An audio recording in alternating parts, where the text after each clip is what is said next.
Em 1820, Hans Christian Ørsted fez sua grande descoberta de como transformar a eletricidade em magnetismo.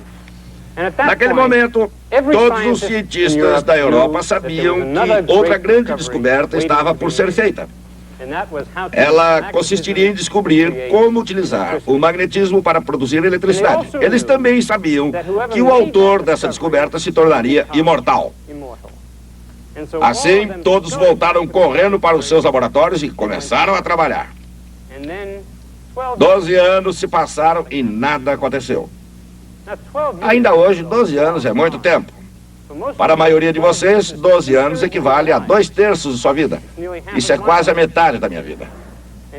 De qualquer maneira, a descoberta não ocorreu durante todo esse tempo.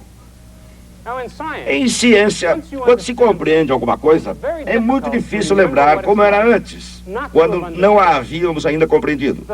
O fato é que, durante esse período, foram realizadas muitas experiências que envolviam essa descoberta. Mas ela ocorria de maneira tão complicada que não puderam ser compreendidas.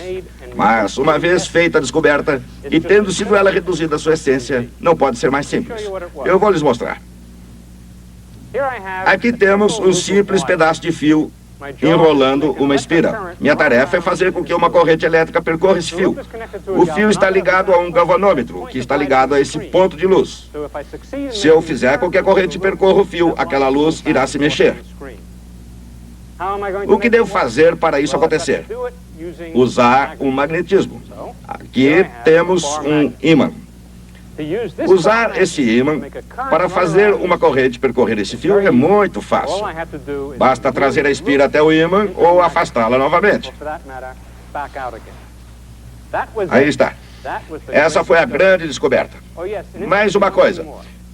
Se eu movimentar o fio para trás e para frente e repetir outras vezes, a corrente flui num sentido e noutro, oscilando na espira. Virtualmente, toda energia elétrica, de uma forma ou de outra, é gerada por esse mecanismo. Em outras palavras, essa descoberta é o próprio fundamento da nossa civilização elétrica. E esse é o nosso assunto de hoje.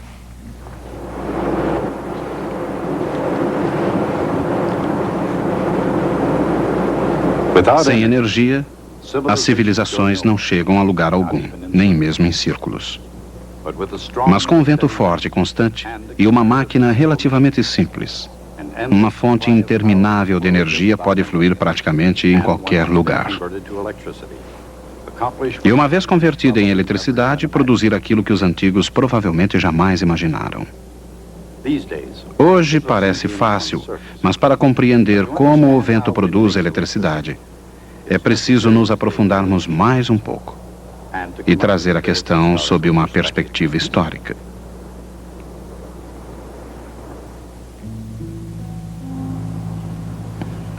Os holandeses são mestres em matéria de moinhos de vento. A Holanda tinha mais água e menos terra cultivada do que necessitava. Assim, a necessidade tornou-se mãe da invenção, e os holandeses aprenderam como ninguém a utilizar os moinhos de vento para transformar o delta do Reno em terras secas e cultivadas.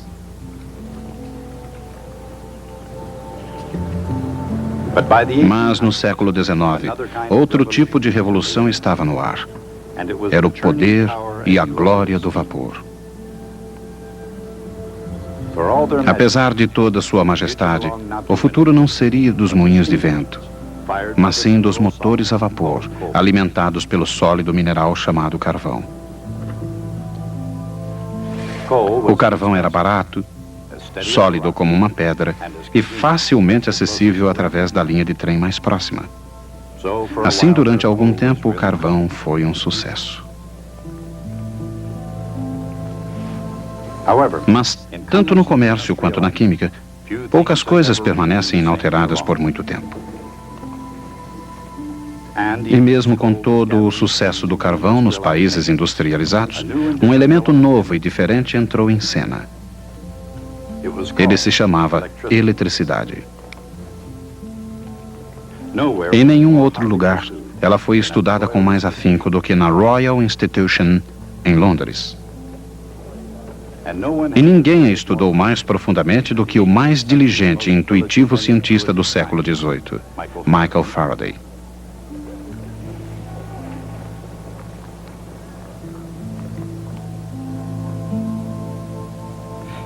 Ele investigou os mistérios da ciência, pois para ele, os tijolos da natureza foram criados juntos com uma unidade fundamental.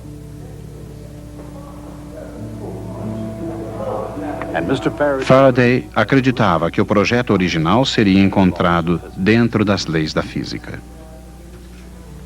Com essa crença, Faraday sentiu-se motivado a descobrir um novo elo entre duas das forças fundamentais da Mãe Natureza, o magnetismo e a eletricidade.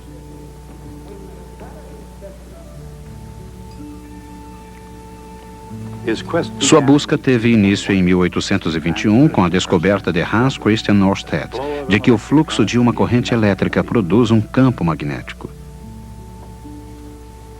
Antes de mais nada, Faraday reproduziu a experiência. Em seguida, de uma maneira indireta, deu um importante passo à frente.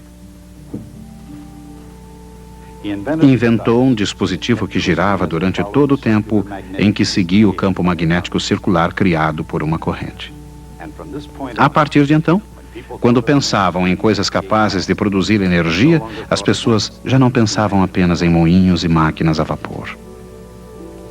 Com esse notável aparelho, uma corrente elétrica podia produzir trabalho físico. Em outras palavras, esse foi o primeiro motor elétrico do mundo. Mas a mente incansável de Faraday viu mais do que apenas círculos de força magnética na descoberta de Ørsted. Nela, ele descobriu uma questão científica crucial. Se uma corrente elétrica é capaz de criar um campo magnético, será que um campo magnético é capaz de criar uma corrente elétrica? A resposta não surgiu facilmente. Foi preciso muito óleo de iluminação e papel, brilho e tenacidade, combinações incalculáveis de molas, ímãs e fios. O trabalho levou mais de uma década, o que levou os biógrafos a falarem da sua lendária paciência. Mas em 1831, Michael Faraday encontrou a resposta. Ao ligar uma bateria a uma mola, uma corrente fluiu por instantes em outra mola.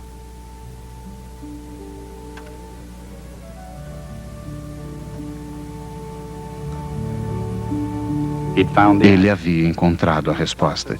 E nesse processo havia descoberto o princípio da indução eletromagnética. Como funciona realmente a indução eletromagnética? Em outras palavras, como pode um campo magnético conduzir uma corrente elétrica ao redor de um circuito?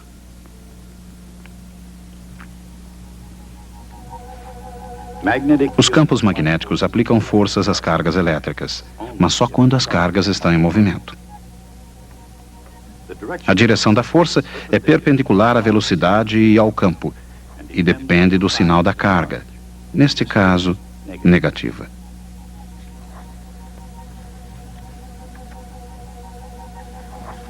Por exemplo, as cargas podem ser elétrons num pedaço de fio. Basta movimentar um fio através de um campo magnético para que uma corrente tente fluir. Mas o campo de um ímã pode ser perpendicular em todos os pontos a um pedaço circular de fio. Assim, a movimentação dessa espira produz uma força que faz fluir a corrente por toda a espira. A corrente flui num sentido se a espira se movimenta para cima, e noutro sentido se a espira se movimenta para baixo.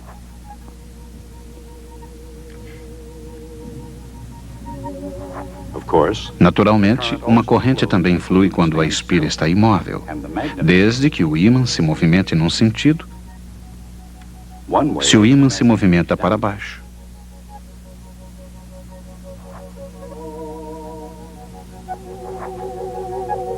E no outro sentido, se o ímã se movimenta para cima.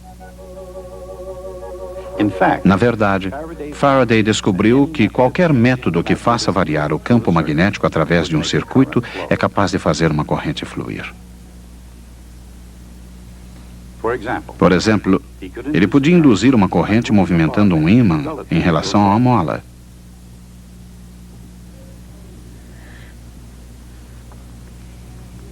Quando Faraday ligou uma mola a uma bateria, o súbito aumento do campo magnético induzia um impulso de corrente em outra mola.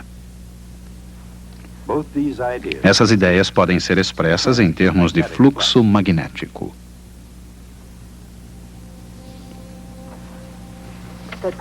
O fluxo magnético total através de uma superfície é a integral do componente do campo magnético perpendicular a cada elemento de área que constitui a superfície.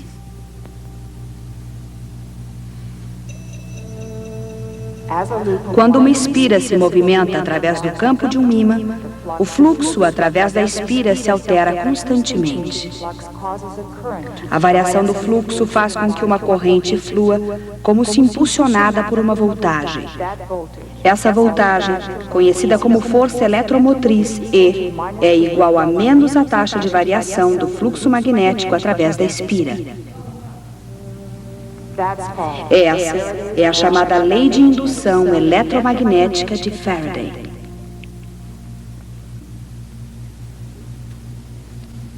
Uma geração mais tarde, num continente distante, outros gênios pioneiros aproveitariam ao máximo a descoberta de Faraday. Seus nomes foram Thomas Edison e Nikola Tesla. Ao contrário de Faraday, no entanto, sua maior ambição era fazer máquinas funcionarem e darem dinheiro. Edison pressentiu grandes lucros com a eletricidade, mas para obtê-los ele precisaria iluminar Nova York. Isso exigiria uma rede de geradores muito potentes. Não importa que forma de engenharia esses geradores possam assumir. O princípio de todo dínamo tem origem na lei de indução eletromagnética de Faraday.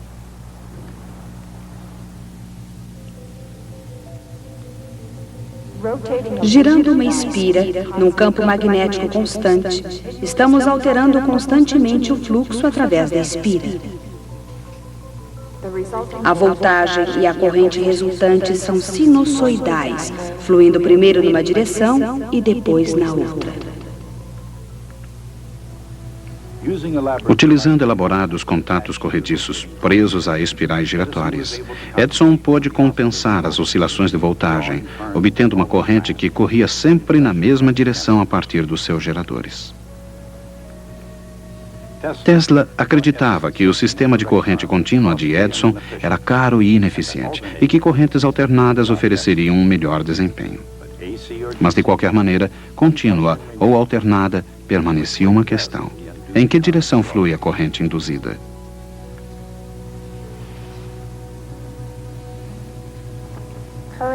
A corrente flui através de uma espiral sempre que o fluxo magnético que a cruza altera. A corrente flui numa direção quando o fluxo se reduz e numa outra quando o fluxo aumenta.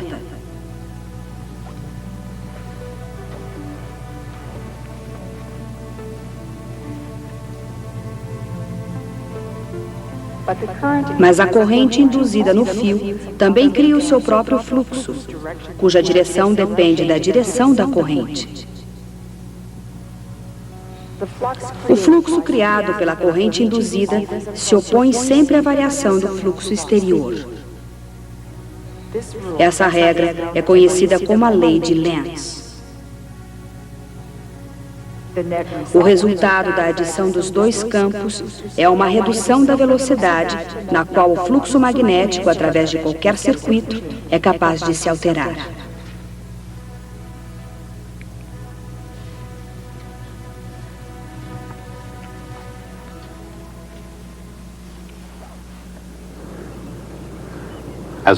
Com o aumento da importância da energia elétrica, a lei de Lenz não reduziu o índice de velocidade de mudança do progresso tecnológico. E os motores a vapor não saíram de cena, pelo menos durante muito tempo. Motores acionados por carvão e óleo continuaram a movimentar geradores e a criar a energia elétrica.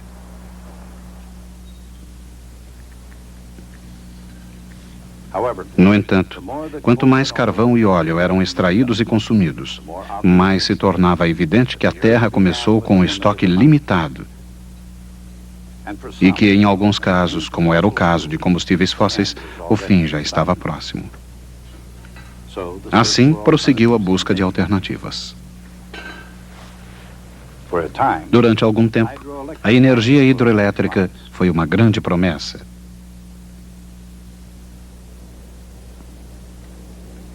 Mas nessa busca de uma fonte de energia limpa, eficiente e abundante, nem todos os rios do mundo juntos produziriam o suficiente. E nem o vento.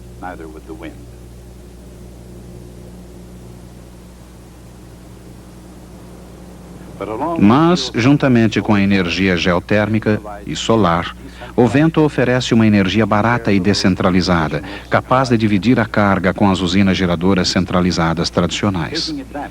Aproveitando-se da moderna tecnologia, esses moinhos são muito mais eficientes do que os moinhos holandeses de alguns séculos atrás.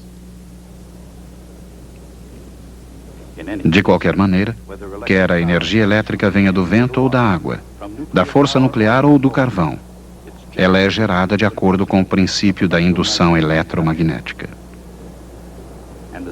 E o mesmo princípio desempenha um papel em qualquer circuito onde seja usada a eletricidade.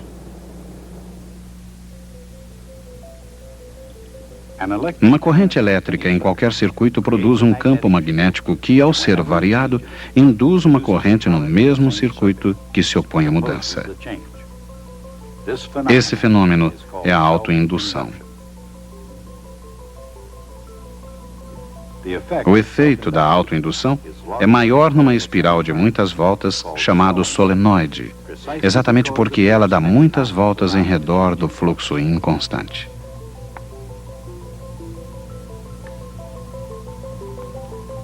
É por isso que um solenoide é utilizado como um símbolo de autoindução num circuito elétrico, onde um indutor pode ser um elemento com um resistor ou condensador. O aumento de corrente no indutor provoca uma força eletromotriz oposta de acordo com a lei de Faraday. E como o fluxo é proporcional à corrente que o produz, essa força eletromotiva é igual a menos a constante L vezes a velocidade de variação da corrente. L é a indutância do elemento do circuito.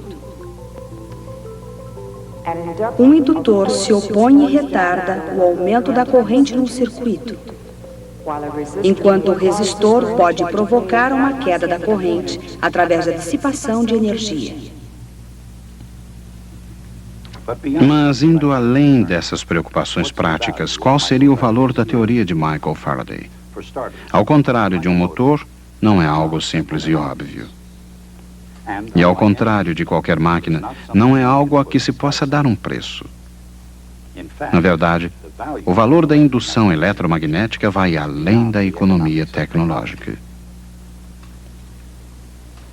Isso porque a teoria de Faraday revela algo novo sobre a natureza dos campos elétrico e magnético, e nesse processo altera as regras que regem o jogo da natureza.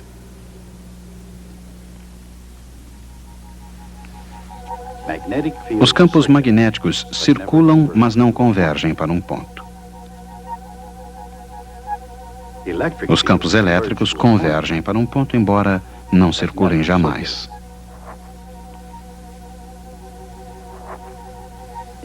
Em linguagem matemática, isso significa que a integral de linha de um campo eletrostático em redor de qualquer trajetória fechada é sempre igual a zero.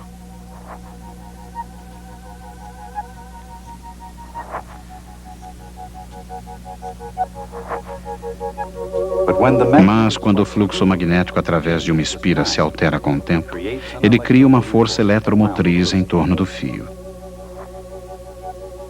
E essa força eletromotriz é resultante de um campo elétrico cuja integral de linha não é igual a zero.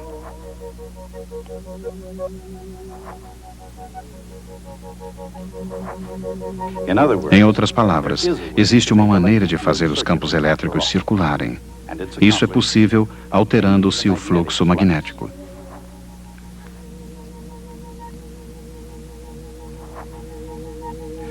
Quando Faraday descobriu que um fluxo magnético inconstante podia fazer um campo elétrico circular, ele estava acrescentando um dado extraordinário às leis da eletricidade e do magnetismo.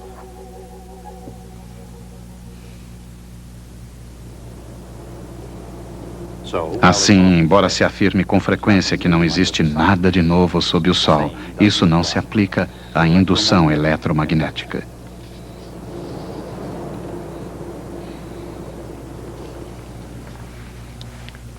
Gostaria de mostrar a vocês algo realmente extraordinário.